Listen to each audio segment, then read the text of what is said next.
Hello folks, it's Darren, that Tassie wargamer again, making another video down here in Huonville in the south of Tasmania. It's been a long time, well too long since I made a last video, so even though I haven't got anything really completed to show you, it's a pretty great opportunity just to give you a rundown of where I am at the moment with my hobby.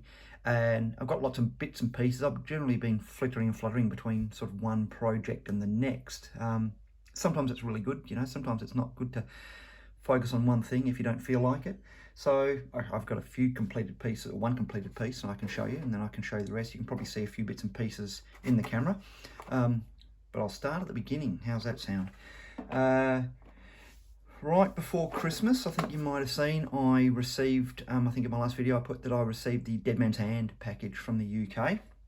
In that package was this blacksmith, which I put together. That's by Sarissa. So that package was really good.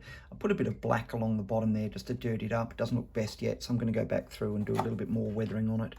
This is just a really light brown, I think it was burnt sienna.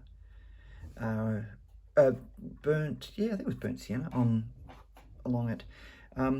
This one was quite strange to do. It used basically screen wipes, or the sanitary sort of napkins, and you have to dry them out and then soak them in PVA and stretch them over this framework. However, what I made the mistake of doing, so if anyone else builds these, just be very careful, I actually pulled it tight. Pulled it so tight that as it dried, it contracted, and there were a few bits and pieces. You can see this little bit here is actually lifted away from sort of the ground level, and this one here is actually pulled in because of that tightening effect. So if you are going to do these, just remember to leave a little bit of room for that that drawing in. Otherwise you're going to get that misshapen look. It's all right, I'll probably be able to loosen it off over time anyway. So that's that one done. And that little sign there just came with it, so I just cut out and put it in. That was Sarissa. I'll get on to what else I did. I'm trying to get it chronologically here. So I've got these tins come in handy. I magnetically base all of my miniatures, which means I can put them into different metal things. These are some of the miniatures that came with it, with the Dead Man's Hand, and they are really lovely sculpted pieces. I've opted to paint rim on the base, red for the ones that are going to be using the red cards, and black for the ones that are going to be using the black cards. I think red are the, from memory, the bad guys, and no, actually no, the red are the good guys. I can see their badges now. So these are the lawmen. I really enjoyed painting them. A little bit of extra colour. You know, by the late 1800s, they wouldn't have all been in base colours. They would have been using well, obviously there's evidence that they were using a lot of colour. I'm just going to try to pull this light down to get, there we go, there we go. I won't spend too long on them. I'll just quickly go through them if you need to. I'm sure you can pause and have a look at each one. Didn't take me long to do. So I'm a tabletop, I'm a wargaming painter, not a show painter. So these are basic, so based, primed, painted just in their primary colours. Then I go over with Army Painter Strong shade, the varnish dip, which means that they've now got a really tough coat. And then now previously I'd been using other matte paints and they weren't quite as good, so I've gone back to using Testor's Dull Coat, and I really think it makes a difference. Gone for a few of the ivory handle pistols. The question of do you or don't you paint eyes comes up a lot. No, I don't. I find at this scale, eyes are something that normally wouldn't have you wouldn't be able to see if somebody this small was, or somebody was standing this far away from you.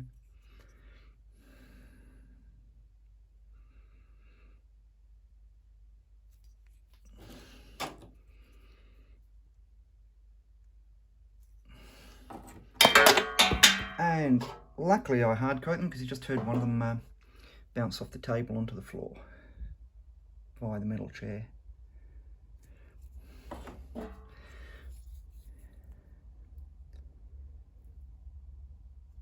Oh, now the probably a little bit dark, but the basing, all I did was went down to my driveway, which has got like a red gravel, got all the loose gravel, the loose sand, glued it straight on there. It had a perfect colour. Then I put an extra PVA over the top, and it actually darkened it permanently. So I then had to go over and dry brush. So it's a little bit darker than what I was wanting,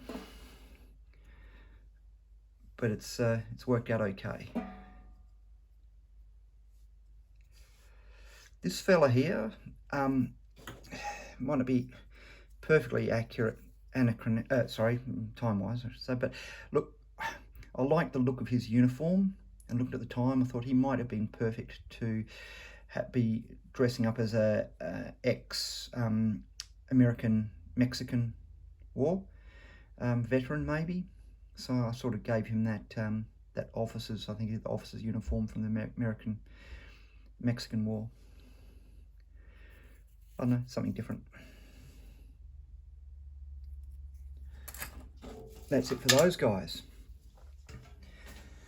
So that's it for completed. I've been doing lots of other things. Got some American Civil War. I've been this is a trial unit. I've been trialing different greys and butternut with these guys, just to see how they would look.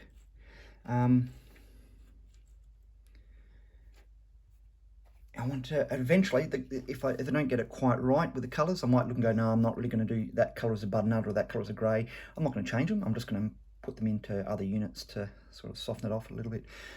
I don't know. I think they've all turned out okay. I haven't finished. Obviously, they haven't been based, therefore haven't been varnished. Haven't been dull coated.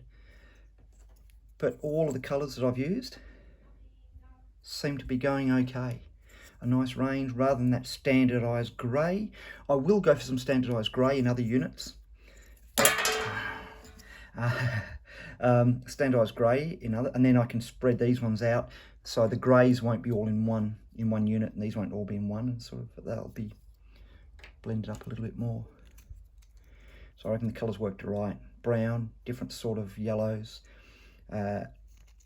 even green in there as well. They've gone all right. So they were the ones I got in the Perry's big box from my friend. I'm just going to pick up that other cowboy. So I just dropped him. He landed on metal, then landed on the carpet. Absolutely no damage at all, thanks to a really good, thick, heavy coat of, well, not heavy, but a coat of varnish. So that varnish, which essentially is just a floor varnish, the Army Painter Dip, really does have a nice hard coat. Well worth it.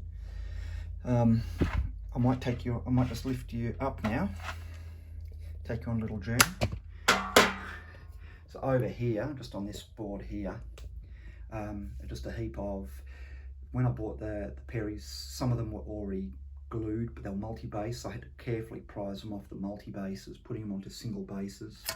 So I have put some at the moment on the round bases, if I know that they're going to be singles, like there, that's the artillery crew. The rest I'm using square bases, so they can be square ranked, all single bases though. Yeah, I'm just slowly going to get through them. I've got a box, I think there's another 100 and odd in there, so it's going to take me a while to get through. I'm not playing Civil War at the moment. When I do, it'll be sharp practice. So that's a bit of a project of when I get around to it. These guys here are another tribe of Germanic warriors for my games of Infamy. If you've been following, you hear that you'll know that I paint up both the Romans and the Germans, and the barbarians actually, because I'm going into Gauls as well. So I'm producing both sides for our Ancients Wars, and John is currently building up both sides for a colonial Sudan battle as well, which means that if we ever go our separate ways, rather than each of us having half a game, we've both got done a full game. You can see halfway through here with some more of the Civil War stuff, some Zouaves, some more Romans. These have just been based and undercoated, so I'm not going to spend a lot of time with them. So I've got another unit that will that'll be my 5th unit. Just some more of those, the Germans over here. Gallic Command. So what I'm doing is, sorry, I'm getting a little bit jumpy. I bought some Gallic officers, and they'll be leading a Gallic army, and the rest of the soldiers are the rest of them are basically just going to be the same miniatures as the Germanics. So Warlord, basically, when they sell the boxes, they're basically the same figures with a few little changes to them. So I thought, well, if they can do it, I can do it. I will buy some specific Germanic soldiers. I'll paint them up to look different, which I could then put at the front of a group, using the bulk of my, what I could now call generic barbarians. I could then use as the rest of the bulk of the force. I think there was a druid in there too, which will be interesting, because I think the game does allow for a druid. Just some more of my Romans. Almost finished. I've just got a little pot cooking on a fire. Oops, sorry. Pot cooking on a fire. I just have to base it up. And a rabbit on a spit. I think I've introduced these in a previous video when I first bought them. I'll have to, once they're all finished, I'll give you a rundown of what they look like. I'm going to take you on a tour over to the other side of the desk. I was so impressed with that Sarissa blacksmith shop. I went and ordered, and it was a really good price. Some more Sarissa buildings for Dead Man's Hand. This one here is a water tower, unpainted, so I'll probably go through with just a darker paint maybe for that timber, possibly, although I actually don't mind the look of it. If you are building this one here, just to let you know, and anyone who's considering it, this is scored cardboard that comes with it. So it's just a straight one with the lines. They tell you to carefully bend it, which I did. Scored it in parts, then just got it over the edge of a table, sharp edge of a table, just bent them all into place. They went in really easily. As soon as I did it, I went over with PVA glue and just gave it a couple of coats of that. So even though it's cardboard, it sounds now more like MDF. Whether I paint it or whether I keep it like that, just that whitewashed timber, I'm not sure. We'll see how it goes. Over here, so that's the kiln from the blacksmith. We've got